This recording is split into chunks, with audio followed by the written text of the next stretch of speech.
Je me suis trouvée tout le temps à avoir du plaisir à travailler en équipe et à mobiliser les gens pour que les actions, en fait, ont des résultats.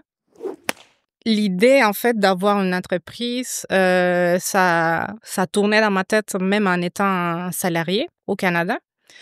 Et je me disais, il faut que je fasse quelque chose, même si j'étais très confortable dans mon emploi. La BHZ League est la chaîne costarmoricaine dédiée aux coworkers résidents, ponctuels et réguliers du BHZ Coworking à Lannion. Rendez-vous chaque jeudi autour d'un café ou d'un thé. Indépendants, start-upers, télétravailleurs, qui sont ces acteurs qui font vivre l'économie locale? Comment s'organisent-ils au quotidien? Ils donnent tous leurs tips de super-héros. Passionnés, challengers, déterminés, découvrez leur parcours, leur activité dans les Côtes-d'Armor et même au-delà. Rendez-vous en description d'épisode pour connaître toutes nos actus. Bonjour à toutes et à tous. On se retrouve aujourd'hui avec Orimar. Hello Orimar. Bonjour, merci. Avec grand plaisir, on retrouve donc Orimar qui a intégré la BHZ League, le collectif du BHZ, en ce mois de février. Et donc aujourd'hui, Orimar, on voudrait en savoir un petit peu plus sur toi. Tu es aujourd'hui coordinatrice pour le BHZ. On va revenir aussi sur ces dernières années, sur ton parcours. On va surtout démarrer cet épisode par la fameuse question de la maison. Est-ce que tu es plutôt thé ou café? Je suis café. Définitivement, je suis café. J'adore l'odeur de quand ça coule le matin, sentir, je sais pas, tous ces sens qui sortent. Qui s'éveillent. Alors, Orimar, qui es-tu? Bon, je m'appelle Orimar. Et je suis née au Venezuela. Et j'ai un diplôme d'ingénieur chimique et aussi une maîtrise en gestion des organisations. Donc, j'ai commencé ma carrière au Venezuela dans l'industrie sidérurgique où j'ai travaillé quelques années avant de partir pour le Canada. Et dû à la situation politique et économique du pays qui était un peu compliquée, donc j'ai décidé d'aller me poser au Canada. Et au Canada, j'ai travaillé pendant les 10 dernières années dans un organisme qui accompagnait les entreprises pour tout ce qui était la mise en place des projets d'innovation, surtout des petites et moyennes entreprises. Et voilà, d'où mon expérience, en fait, se situe donc dans tout ce qui est gestion de projets d'innovation et accompagnement des entreprises, dans tout ce qui est la partie stratégique. Voilà. Et depuis un an, je suis en France. Depuis un an, avec mon mari, on a décidé de nous installer ici en France, près de la famille, à lui et à moi aussi. J'ai un frère qui habite en France. Donc, on a décidé de nous installer ici et notamment sur la belle région des Côtes-d'Armor, en fait, près de la plage, près de la nature, c'est quelque chose qu'on tient au cœur, en fait. D'accord. Donc, voilà. Et ton frère habite aussi en Bretagne? Non, il habite à Dijon. C'est un peu loin, mais on est quand même dans le même territoire. Donc, dans le même pays, c'est pas anodin de dire ça. Ouais, Donc, bien sûr. Vous êtes arrivés du coup en même temps en France, il y a un an pour lui aussi? Ou est-ce qu'il non, était là depuis? ça fait plus de... Pour lui, il est installé depuis 2018. D'accord, Voilà. Ok. Donc, ton parcours, tu nous dis que tu es passé d'ingénieur Oui. en Chimique. en chimie. Donc, tu étais dans un laboratoire. Comment est-ce que ça se Non, passait? en fait, quand on a tendance à penser à ça que les ingénieurs chimiques travaillent dans un laboratoire. C'est possible qu'il y en a qui travaillent dans les laboratoires, mais c'est plus surtout dans l'industrie, dans les usines, en fait, pour tout ce qui est la modélisation des équipements d'une usine, en fait. Ça peut être un échangeur de chaleur, ça peut être des réacteurs. C'est vraiment plus complexe qu'un laboratoire, c'est vraiment au niveau industriel. Donc, on a tendance à dire ingénieur des procédés chimiques, surtout, quand on parle de la profession d'ingénieur chimique. Voilà. Et après, qu'est-ce qui t'a poussé à plutôt te diriger vers la gestion de projet alors? En fait, moi, quand j'y pense, je crois que j'ai eu toujours cette tendance à aller dans la gestion, en fait. Et en changeant de pays, en déménageant au Canada, je me suis dit, ben, j'avais déjà travaillé dans l'usine, j'avais mon expérience terrain, on va dire comme ça. J'ai dit, j'ai envie de continuer à travailler, en fait, dans les domaines industriels, mais d'une autre façon, pas directement sur, comment je peux le dire, dans le main à la pâte, Mmh. mais plutôt au niveau gestion. C'était quelque chose que, en fait, je voyais que ça se dessinait un peu dans mon chemin, Mmh. dans mon cheminement. Et justement, en arrivant au Canada, ben, j'ai eu l'opportunité d'intégrer cet organisme qui me permettait en plus de travailler avec plusieurs entreprises en même temps, d'une façon un peu plus stratégique, on va le dire comme ça. Donc, j'ai saisi l'opportunité, on va le dire comme ça. J'ai commencé à m'appliquer dans des projets et en plus, j'ai complété avec des études en gestion. Donc, c'est un bon mélange quand même entre les 2 diplômes. Et donc tu es partie au Canada parce que, tu y as été embauchée? Ou est-ce que tu es partie au Canada et ensuite tu as fait une recherche de travail là-bas? Ouais, c'était plutôt la deuxième voie. Ouais, je suis D'accord. partie avec 2 valises et plein de rêves. Puis, voilà, en étant sur place, je me suis débrouillée pour faire, des recherches d'emploi et trouver quelque chose qui était accorde avec mon expérience et avec ce que je voulais aussi. Pourquoi est-ce que tu as choisi ce métier aujourd'hui? Donc tu es passée effectivement de salarié, aujourd'hui tu es à ton compte. Qu'est-ce qui t'a amené aujourd'hui à être, gestionnaire de projet, coordinatrice Ouais. de projet? En fait, je me suis trouvée tout le temps à avoir du plaisir à travailler en équipe et à, mobiliser les gens pour que les actions, en fait, ont des résultats. Et en faisant la gestion de projet, en fait, c'est quand tu es gestionnaire de projet, c'est ton métier principal, en fait, travailler avec le monde pour que les objectifs soient accomplis, en fait. On se trouve un objectif, commun et on travaille tous là-dessus pour que, on réussit à le faire.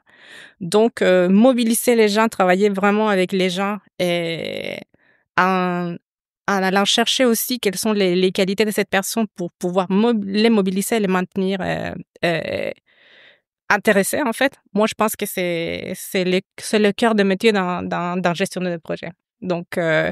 on s'entoure vraiment de toutes les personnes toutes les expertises, en fait, qui vont faire que les projets, arrivent, à terme. Mais c'est surtout le travail avec les gens qui me drive, je veux le dire comme ça. Ouais, bien sûr. Donc, C'est l'humain et les différentes compétences ouais, que tu arrives après à faire jongler exact. et à orchestrer, Donc, l'idée, en fait, d'avoir une entreprise, ça tournait dans ma tête même en étant salariée au Canada et je me disais, il faut que je fasse quelque chose, même si j'étais très confortable dans mon emploi. Et beh, finalement, quand on a décidé de déménager, de changer de pays, de dire: «OK, on part dans une nouvelle aventure», ben, je me suis dit: «Pourquoi pas?» C'est le moment, je pense que c'est le bon moment alors pour concrétiser cette idée. Voilà, donc voici. On est ravis, Ouais, merci. de t'intégrer, au BHZ depuis cette année. Quel super héros ou quelle super héroïne, selon toi, te définit le mieux? Ça, c'est une question, en fait, c'était pas facile à répondre. Je vais dire pourquoi? Parce que je trouve que les super-héros, c'est surtout les super-héros qui sont comme plus, populaires. J'ai deux choix de réponse. Allez, on t'écoute. Je pense à Elastic Girl.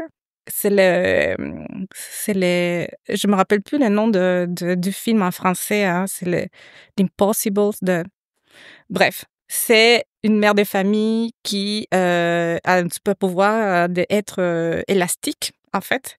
Donc, elle est hyper flexible et je trouve que ça, c'est une des choses qui me représente, en fait. Tout ce qui est la flexibilité, le fait de pouvoir s'adapter, en fait. Au sens propre et au sens Oui, figuré, alors. exactement. Et en plus, je fais du ballet classique, donc j'ai quand même un peu d'élasticité. Donc, c'est quand même drôle. Amélie, dans un précédent épisode, Amélie nous confiait aussi que elle s'associait à Elastic Girl. OK. En plus, elle est toujours dans un sens de bienveillance que j'aime beaucoup, en fait. Donc, et je pense aussi que c'est un beau portrait d'une femme actuelle qui travaille, qui a sa famille et qui doit jongler, en fait, entre toutes ses responsabilités. Donc, je trouve ça intéressant. Sinon, je trouvais un personnage, elle est pas une héroïne, mais c'est un personnage que j'aime beaucoup de cinéma et c'est de films de studio Ghibli, en fait. Et elle s'appelle Chihiro. Je sais pas si tu te rappelles le film Les Voyages de Chihiro. En fait, c'est une fille qui part et que, en fait, elle est comme transportée dans un monde où il y a, c'est un monde magique, en fait. Et je trouvais que son ouverture d'esprit et sa capacité d'adaptation, en fait, pour l'inconnu, c'était très intéressant et j'aime beaucoup les films Ghibli parce qu'ils présentent, en fait, des femmes et des jeunes filles qui sont très indépendantes, qui sont très entreprenants aussi. Donc, j'avais envie aussi de nommer Chihiro aujourd'hui. Eh ben, c'est super. Merci, Orimar. Tu nous fais découvrir des nouvelles références. En tout cas, tu me fais découvrir une nouvelle référence. Depuis quand et où exerces-tu? Bon, on l'a déjà un petit peu évoqué. Ouais, mais en fait, c'est mon entreprise, il vient tout juste de voir, d'avoir des rentrées en vie. Eh ben oui, bienvenue dans l'aventure entrepreneuriale. Oui, je suis toute neuve là-dessus, mais comme je disais, ça fait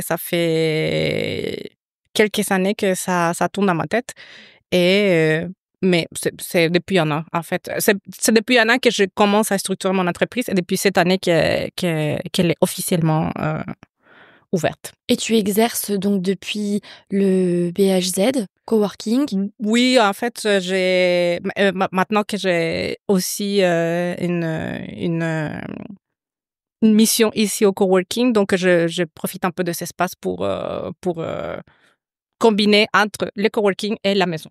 Voilà. Et, et donc, si tu avais une journée type aujourd'hui, si tu pouvais décrire une journée type, quelle serait-elle? Moi, j'aime beaucoup prendre le temps les matins pour me réveiller, pour commencer ma journée avec l'énergie dont j'ai besoin pour l'affronter, je vais le dire comme ça. Et donc, normalement, le matin, je vais prendre un petit peu de temps pour respirer, pour faire quelques mouvements, pour réveiller mon corps. Et je prends aussi le temps de déjeuner calmement. J'aime pas comme sortir dans la course. Non, pour moi, le déjeuner, c'est presque les repas les plus importants de la journée parce que tu as passé entre 8 et 10 heures en repos. Je dis oui, 8 heures, 10 heures, là, ceux qui dorment bien. Ceux qui dorment encore comme des bébés. Oui, exactement. Mais en fait, ton corps était vraiment en repos. Et là, c'est les repas qui vont te donner de l'énergie pour la journée. Donc, pour moi, prendre le temps de partager avec mon époux aussi dans la table, je sais pas, d'échanger un peu à quoi ça va ressembler notre journée. Ça, c'est important pour moi. Ben, tous les matins, je suis maintenant ici au coworking.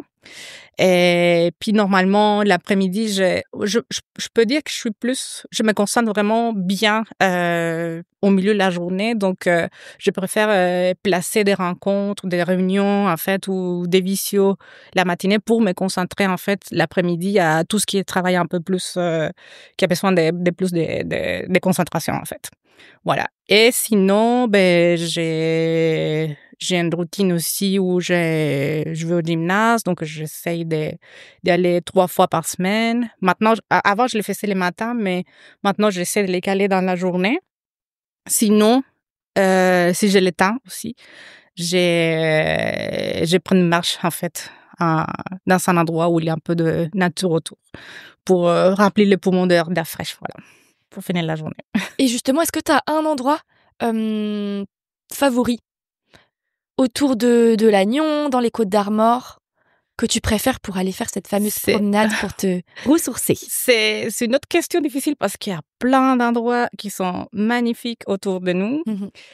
Je dirais, je vais dire Trégastel parce que il t'offre en fait plein d'options. Tu peux soit te poser à la plage, soit aller faire les tours de la presqu'île Ranotte ou aller un peu faire les sentiers sur les hauteurs près de la Grève Blanche aussi. Donc, tu as vraiment, je dirais Trégastel, parce que c'est magnifique, parce que t'as plein de choix aussi. Et si jamais t'as faim, tu peux aussi manger un petit truc à côté, voilà. Est-ce que tu connais Roux-les-Galettes sur le parking justement de la presqu'île de Renotte? J'ai vu les petites la petite roulette, mais non, j'ai jamais mangé. Il y a c'est une superbe petite crêperie. L'été, ils mettent la terrasse, donc c'est principalement de l'emporter, mais ils font du salé et du sucré et c'est excellent. Ah ben merci pour la recommandation parce que je jamais goûté. Tu auras l'occasion de tester. Est-ce que tu as une anecdote professionnelle à partager? Ouais, je vais aller avec ça parce que c'était drôle. En fait, c'était un projet où on avait organisé une mission. J'étais au Canada, en fait, et on avait organisé une mission pour venir ici en France, participer dans un salon du côté de Strasbourg, Mulhouse, c'était à Mulhouse. Et les salons 4.0. Et c'était vraiment un salon qui en fait, regrouper les acteurs, en fait, de tout ce qui était les booms du 4.0. Ça fait quelques années, là, quand la quatrième révolution, on parlait beaucoup de ça au niveau de l'industrie. Et on a décidé de venir parce que Québec, France, on essaye tout le temps de faire des collaborations. OK? Et je suis arrivée avec ma délégation québécoise, avec les décalages horaires et tout, et on avait fait une réservation dans un resto. Sauf que les Québécois, on, là-bas, on mange tôt les soirs. À quelle heure? Entre 5h entre 17h et 18h. Waouh! Ah oui, ok. Donc, c'est tôt. Ouais, c'est tôt. D'habitude, les gens, ils sortent un peu plus tôt du travail. Donc, entre 17h30, 18h, les gens sont déjà à table. Je vous dis pas. Donc, là, j'arrive avec peut-être une vingtaine de personnes. On avait dit, ouais, c'est bon. On arrive avec les décalages horaires. Puis, on avait fait les réservations de la resto. Et quand on arrive à 18h, les propriétaires nous regardent comme, mais qu'est-ce que vous faites ici? Oui, c'est beaucoup trop tôt. C'est trop tôt. Rien n'est prêt. Ben non, mais je peux pas vous ouvrir. Je suis comme, OK. Donc, je trouvais ça intéressant de voir les différences culturelles. Et après, tout le monde a rigolé. On s'est dit, ben, on va faire un tour, on va peut-être prendre un apéro à quelque part, quelque chose à manger. Et après, le restaurant, ben, il était hyper stressé quand il nous a vu dans la porte, le monsieur du resto, il dit, mais qu'est-ce qui arrive? En plus, on était une vingtaine. Donc, je peux comprendre son stress, mais je trouvais ça... Mais c'est vrai qu'en France, à 18h, c'est plutôt l'heure de l'apéro, de prendre un petit verre pour démarrer. Et les cuisines, enfin, les restaurants en général, ouvrent à 19h. C'est vrai. Cela dit, je veux quand même rebondir parce que on dit que le fait de manger tôt, c'est bien aussi pour l'organisme. C'est vrai. Donc, c'est finalement une bonne habitude québécoise quand même, dans le fond. Comment est-ce que tu as connu le BHZ? En fait, en arrivant ici, on s'avait quand même renseigné sur la région, qu'il y avait beaucoup d'industries, d'innovation. Donc ça, c'était un sujet qui m'intéresse. J'ai commencé à regarder pour des événements, des activités, pour commencer à me faire un réseau de contacts. Et j'ai trouvé qu'il y avait une journée pour les entrepreneurs. Donc je me suis dit, bon, dans ma tête, il y a cette idée d'ouvrir ma propre entreprise, etc. Donc, je vais m'inscrire et je vais voir qu'est-ce que ça a l'air. Et bon, quand je suis arrivée ici, je vois qu'il y a plein de monde. Il y avait plein de stands aussi dans les locaux. Les intervenants étaient superbes. Et quand je vois les espaces aussi, j'étais comme waouh, cet endroit. En plus, j'avais pas loin du centre-ville non plus, donc je dis c'est vraiment près de chez moi.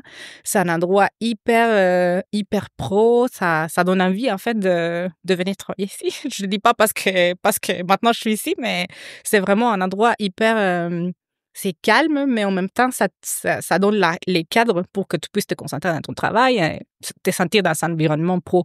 Donc, j'ai adoré ça. Et les gens que j'ai rencontrés aussi, c'était vraiment super sympa. Et par la suite, j'ai participé dans d'autres comme un afterwork ou un auberge espagnol. Oui. Donc, voilà. Donc, c'est comme ça que je suis de Badged. Eh bien, et en plus, là, on a l'honneur du coup de t'intégrer dans nos équipes et donc de préparer la 3e édition du Salon de l'Entrepreneur. Donc, nous, Aurimar, on s'est rencontrés durant la 2e édition. Ouais. Ça va bientôt faire 1 an déjà, parce que c'était en mars dernier, en mars 2024. Ouais. La prochaine édition en 2025 aura lieu au mois de septembre.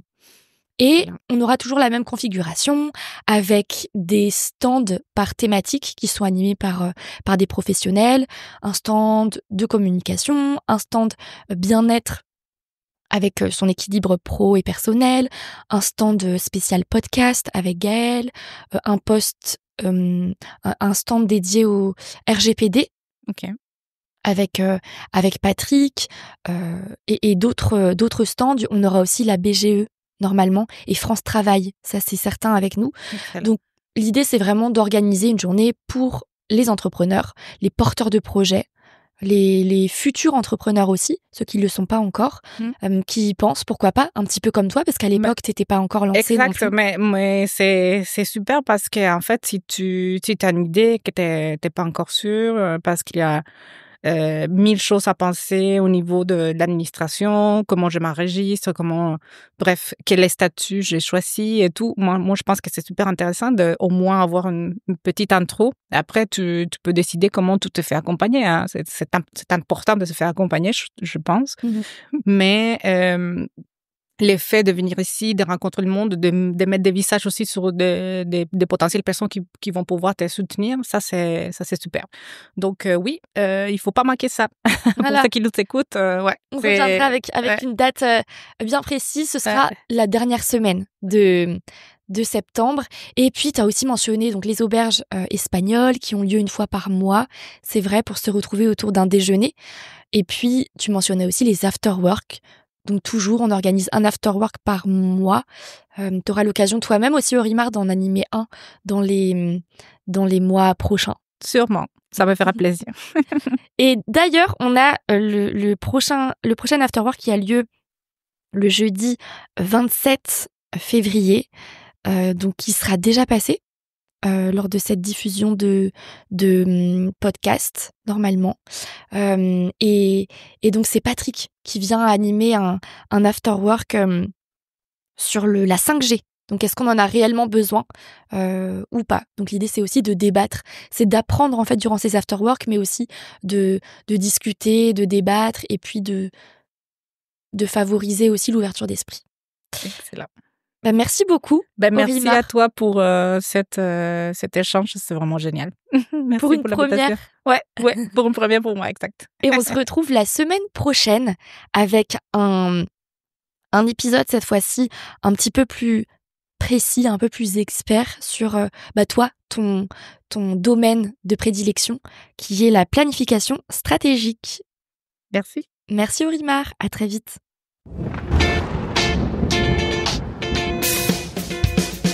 Merci d'avoir écouté ce dernier épisode. L'équipe du BHZ Coworking espère que vous avez découvert le profil inspirant d'une entreprise locale. Laissez un avis sur la plateforme d'écoute de votre choix si le cœur vous en dit. Et on se retrouve jeudi prochain, jour de marché à Lannion, pour le prochain épisode. On a super hâte. En attendant, retrouvez-nous au quotidien sur Instagram et Facebook. Et pour vous simplifier la vie, tous les liens sont en description.